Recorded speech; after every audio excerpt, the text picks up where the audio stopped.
روسی وزگلیات در یک مطلب تعلیلی مفصل با تکیه به کارشناسان روس می نویسد که اجرای نقشه انتقال قدرت در تاجیکستان به مرحله نهایی خود نزدیک می شود، ولی اجرای این نقشه می تواند تا 2 سال دیگر را در بر بگیرد. نشریه می نویسد که ماه نوامبر سال 2022 از زمان به قدرت رسیدن امامعلی رحمان 30 سال گذشت و او در این مقام درازمندترین رهبر دولت در شوروی سابق تا از پرزیدنت قزاقستان نورسلطان نظربایف که در آستانه سال 30 حکمرانیش ترک مقام کرد پیش گذشت. همین طور سابقه رهبری امامعلی رحمان از الکساندر لوکاشنکو هم که سال 1994 به رهبری بلاروس رسید 2 سال بیشتر است. همصحبتان وزگلیات از جمله رهبر مرکز اطلاعاتی و تعلیلی تحقیق روند جمعیتی و سیاسی در پهنای شوروی سابق داریا چژووا بر اینند که امامعلی رحمان الکی وارثش را انتخاب کرده است و او پسر کلانی 34 سالش رستم امامعلی است. وزگلیات در مطلبش یادآور شده است که امامعلی رحمان ماه نوامبر سال 1992 در قصر ارباب در کنار خوجند زمان به قدرت رسید که دوشنبه پایتخت تاجیکستان هنوز زیر نظارت مخالفین قرار داشت. بعد چند فرانت خلقی یکی از طرفهای جنگ شهروندی تاجیکستان که امامعلی رحمان را به قدرت رساند دوشنبه را اشغال کرد، ولی خیلی زود پی خود این فرانت خلقی هم رفته شد. مؤلفان می نویسند که پرزیدنت تاجیکستان بعدها نسب خود را از رحمانوف به رحمان عوض کرد و سال 2015 عنوان عمرباد پیشوای ملت را به دست آورد. نشریه می افزاید که در 30 سال استقلالیت تاجیکستان همه هیکل‌های لنین را در این کشور بجز از هیکلی که در میدان نزد نیروگاه نورک باقی مانده است برچیدند. امامعلی رحمان یگانه پرزیدنت در آسیای مرکزی است که از اول سالهای 90 در سر قدرت باقی مانده است. دیگر کشورهای منطقه الکی تبدیل قدرت را تجربه کردند.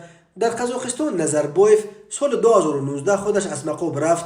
در ازبکستان سال 2016 بعد درگذشت اسلام کریموف شفقت میرزیویف به قدرت رسید و در ترکمنستان سال 2007 در پی درگذشت ترکمنباشی بردیمحمدوف قربانگولی به سر قدرت آمده 15 سال حکم راند و در اول سال جاری کرسی را به پسر 40 سالش سردار سپرد. رهبر مرکز اطلاعاتی و تعلیلی تحقیق روند جمعیتی و سیاسی در پهنای شوروی سابق داریا چژووا میگوید امامعلی رحمان میتواند به بردیمحمدوف که قدرت را به پسرش سردار داد پیروی کند. او میگوید در تاجیکستان شخص رهبر آینده معین شده است و او پسر خود امامعلی رحمان رستم امامعلی است.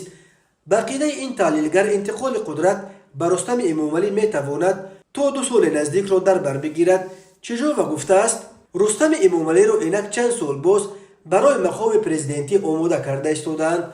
او شهردار دوشنبه و اکنون به پارلمان هم راهبری میکند که اینها همه مکتب کلاسیکی تربیت کادرها به شمار می روند. وادیم کازیولین مدیر مرکز تحقیقات جهانی و روابط بین المللی پژوهشگاه مسائل بین المللی اکادمی دیپلماتی روسیه می گوید تجربه سیاسی امامعلی رحمان به او برای به حساب گرفتن همه سنگ‌های زیر آب و عملا ساختن نقشه انتقال قدرت با سنار ترکمنستان می تواند کمک رساند. به عقیده او سبب تا حال عملی نشدن این نقشه به آن مربوط بود که رستم امامعلی در یک محیط سنی به وی رسیده است و تجربه رهبریش کفایت نمی کند.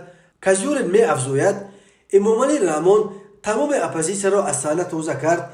در عرصه سیاسی یگان مشکل به نظر نمی رسد، ولی او به پسرش قدم به قدم یک مقدار صلاحیت را داده ایستاده است که او به تدریج تجربه رهبری دولت را بیاموزد. عامل‌های مهم دیگر برای انتقال قدرت به عقیده همصحبتان وزگلیات اتفاق نظر در داخل الیت‌های سیاسی است. بنا به ارزیابی‌های برخی ناظران بین رستم امامعلی و رهبر کمیته دولتی امنیت ملی سیمومین یتیموف توازن وجود ندارد. می نویسد نشریه از جمله داریا چژووا در این باره می گوید آنها با هم روابط تنگاتنگ ندارند که این در شرایط آسیای مرکزی برای انتقال قدرت می تواند یک تهدید کلاسیکی باشد. حوادث ماه ینور در قزاقستان نقش نهادهای قدرتی و خطری را که آنها می توانند به بار بیارند به طور روشن به نمایش گذاشت. عامل دیگر تاثیرگذار بر روند انتقال قدرت در تاجیکستان باز هم می تواند حوادث افغانستان بخصوص به قدرت آمدن حرکت تندرو طالبان در این کشوری هم مرز با تاجیکستان باشد. باز یک عامل چالش ساز تنش‌ها در مرز با قرقیزستان است که هر سر چند وقت به مناقشه‌های مسلحانه خونین میپیچد. همصحبتان وزگلت عامل مهاجران، اپوزیسیون بیرون از صحنه فعالیت قانونی و با چندین عامل دیگر را نام بردند که میتوانند بر روند انتقال قدرت در تاجیکستان تا حد تاثیر رسانند، ولی طور به نظر می رسد این عامل‌ها نمیتوانند صورت این روند را تند یا کند کنند، ولی پیش آن را دیگر گرفتن نمیتوانند.